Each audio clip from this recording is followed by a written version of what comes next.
Bom dia, boa tarde, boa noite. Não importa a hora em que você está assistindo, este é o canal Nelds, Matemática, Física e Astronomia com o professor Edson, trazendo a vocês o curso Mini Aulas de Pré-Cálculo. Em nosso primeiro módulo, Estudos Introdutórios, que começa hoje o tópico Introdução à Teoria Geral de Conjuntos.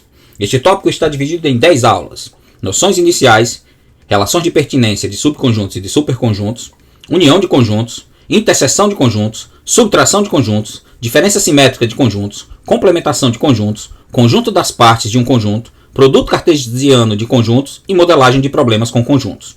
Hoje vamos à primeira aula, Noções Iniciais. Objetivos desta aula: entender as definições de conjuntos e de elementos, aprender a representar os conjuntos das principais formas, apresentar os conceitos fundamentais relacionados aos conjuntos.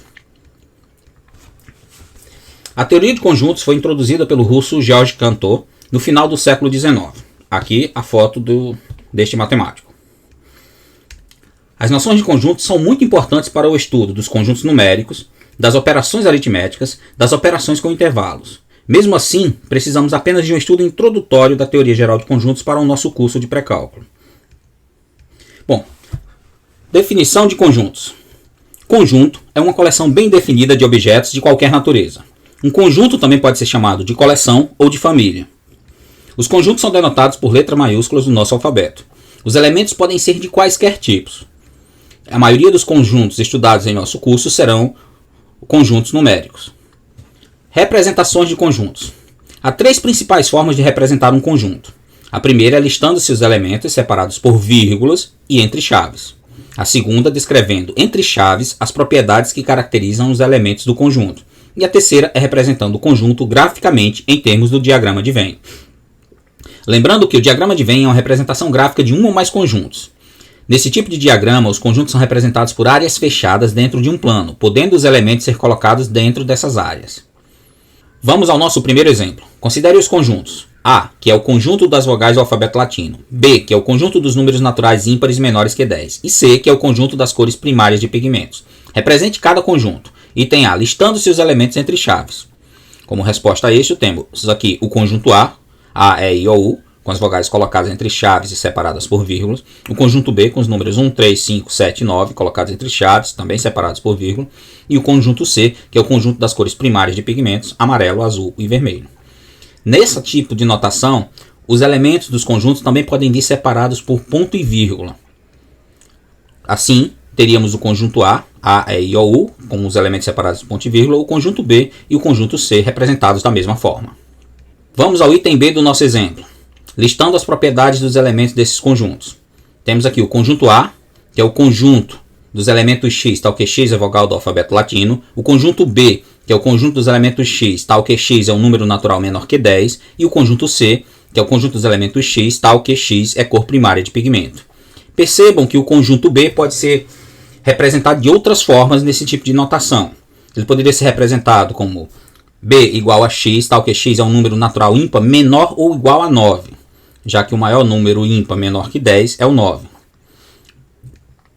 Ou, em notação matemática, B igual ao conjunto dos elementos x, tal que x igual a 2k mais 1, tal que k pertence aos naturais, e 1 menor ou igual a x, que é menor ou igual a 9. Também poderia ser escrito B igual ao conjunto dos elementos x, tal que x igual a 2k mais 1, tal que k pertence aos naturais, e 0 menor ou igual a k, que é menor ou igual a 4. Ou, de mais uma maneira, B é o conjunto dos elementos x, tal que x igual a 2k mais 1, tal que k pertence aos naturais, e k menor ou igual a 4. Qualquer uma dessas formas eu estou listando o conjunto B a partir das propriedades dos seus elementos.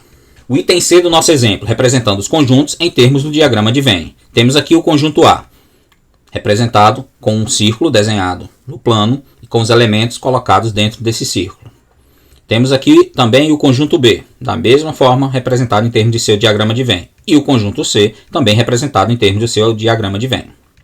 Qualquer conjunto pode ser representado das 3 formas aqui descritas, mas algumas dessas notações podem parecer inconvenientes para certos conjuntos.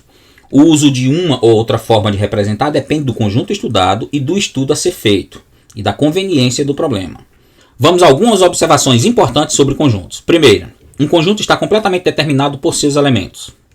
Segunda, a ordem na qual os elementos são apresentados dentro do conjunto não é importante. Isso não muda o conjunto. Então o conjunto A, que é o conjunto das vogais, A, E, I, O, U, também pode ser representado com esses elementos listados entre chaves, como U, I, O, E, A, E, I, A, O, U, ou outra das 117 formas que a gente pode representar esse conjunto apenas mudando a ordem dos elementos. O conjunto B também pode ser representado de 120 formas, porque tem 5 elementos, onde eu vou apenas mudar a ordem dos elementos. Aqui temos 3 dessas formas e há outras 117 formas de fazer. E o conjunto C, por ter 3 elementos, conseguimos representá-lo de 6 formas diferentes, sendo que aqui estão listadas 2, apenas mudando a ordem dos seus elementos. Terceira coisa, elementos repetidos na representação de um conjunto não representam elementos distintos. Assim, o conjunto A pode ser representado, por exemplo, dessas duas formas, em que estamos repetindo os elementos A, E, I e U, e ainda assim é o mesmo conjunto. O conjunto B aqui representado, com repetição de alguns de seus elementos, e o conjunto C também representado com repetição de alguns de seus elementos. Quarta coisa, o símbolo que hoje em dia é conhecido como hashtag, ou o jogo da velha, é usado para representar o número de elementos de um conjunto. Então, hashtag ou jogo da velha A representa o número de elementos do conjunto A. Sendo assim, para o conjunto A dos nossos exemplos anteriores, que é o conjunto das vogais, temos que o número de elementos de A igual a 5. Já para o conjunto dos números naturais, podemos escrever que o número de elementos de N é igual a infinito. Quinta coisa, o conjunto vazio é um conjunto que não possui nenhum elemento. Ele pode ser representado dessas 3 formas aqui. Certo? Normalmente, damos preferência à primeira. E temos que o número de elementos do conjunto vazio igual a 0. Sexta coisa, um conjunto que possui um único elemento é chamado de conjunto unitário. Sétima observação importante, se um conjunto possui infinitos elementos, ele é chamado de conjunto infinito. Oitava observação, usa-se reticências na representação de um conjunto para indicar que ele tem infinitos elementos, ou para contrair a representação do conjunto que tem muitos elementos. Nona observação, quando 2 ou mais conjuntos não possuem elementos em comum, dizemos que eles são conjuntos disjuntos.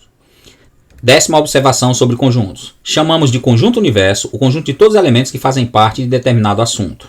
Usamos a letra grega ômega maiúsculo para indicar o conjunto universo. E no diagrama de Venn, este conjunto é representado por um retângulo desenhado no plano.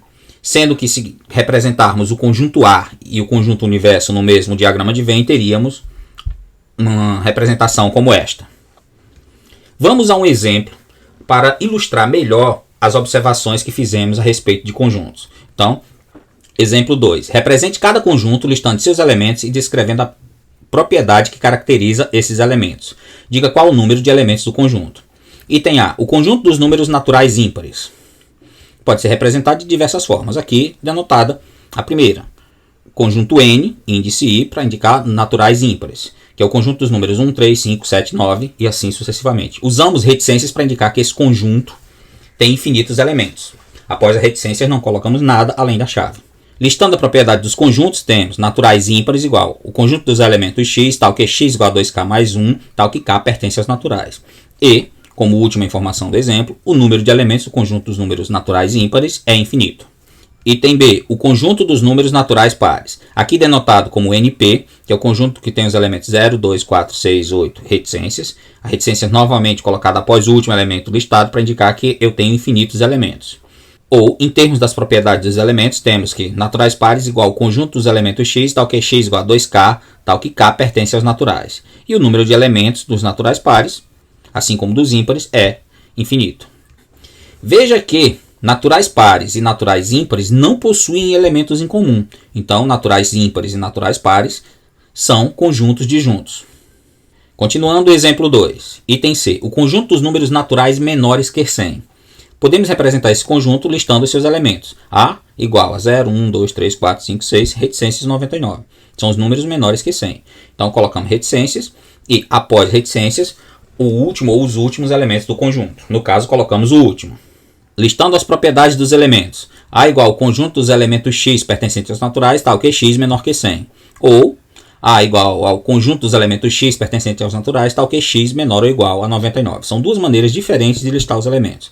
E o número de elementos desse conjunto A igual a 100. Inclui os números de 0 a 99. Finalizando a nossa aula, devemos lembrar que apresentamos as definições e os conceitos iniciais referentes a conjuntos e a sua notação. Há material de apoio no site neodes.com.br e na próxima aula continuaremos falando da teoria geral de conjuntos. Especificamente falaremos das relações de pertinência, de subconjuntos e de superconjuntos. Então, inscreva-se no canal caso não seja inscrito, dê um like no vídeo e até a nossa próxima mini aula.